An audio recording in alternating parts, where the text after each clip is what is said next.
Alright guys, I don't know if this is going to work or not. You may not ever see this, it may not ever make it to YouTube, but it's Bill. Still, most of the truck for my 200-mile RC challenge has been built. I'm working on painting the special cab that I got.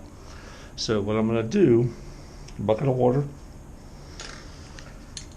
Rust-Oleum paint, enamel, and we're going to hydro dip this and see. I've always wanted to do it.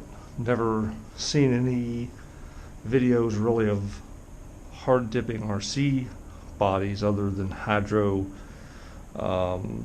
with the graphics and things of that nature. So I've seen the paint done on a ton of other stuff, plastic, leather, all kinds of crazy stuff. So we're going to give it a try. And I've dipped a few of the accessory pieces already, so I've learned a couple of lessons. First lessons, make sure your water's clear, clean. All of that stuff is attached to the bucket or the tub. The second thing is you've got to go slow when you start your dip.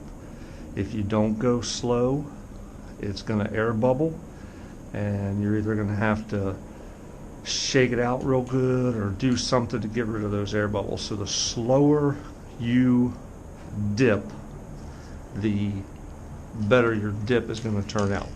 So we're going to give this thing a shot here and see.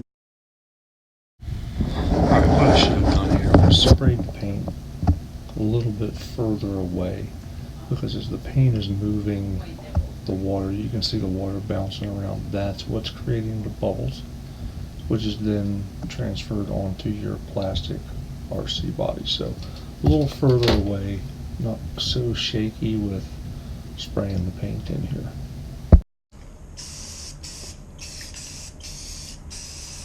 And you can spray whichever colors. You can use 5 or 6 colors, you can use 2.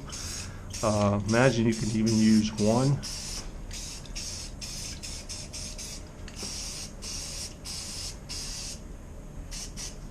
You kind of want to let the tub fill all the way up.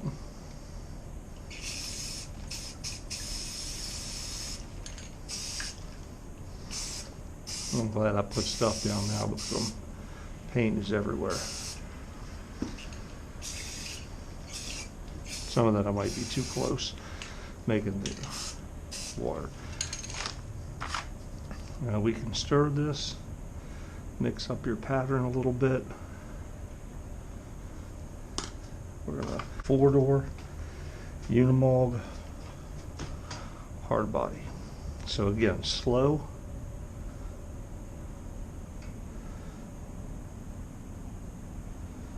We'll see what happens.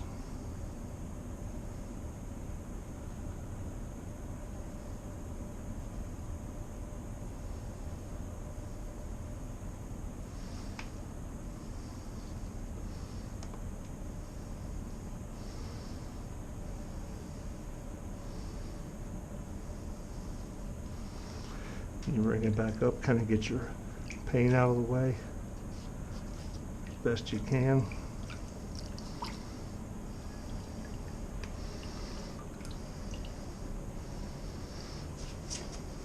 And there we go.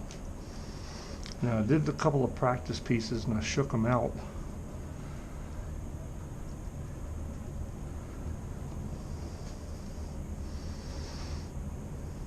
And I still got a lot of bubbles. Not quite sure what's up with that or how that plays out, but there you go. And we're going to very carefully step across my little trail of papers and set this inside where it's warm to dry out. And I touched it back here because that's the back. It's going to be pretty much covered. So we'll see what it dries like. And we'll check back later on. But in the meantime, charge your batteries and go RC.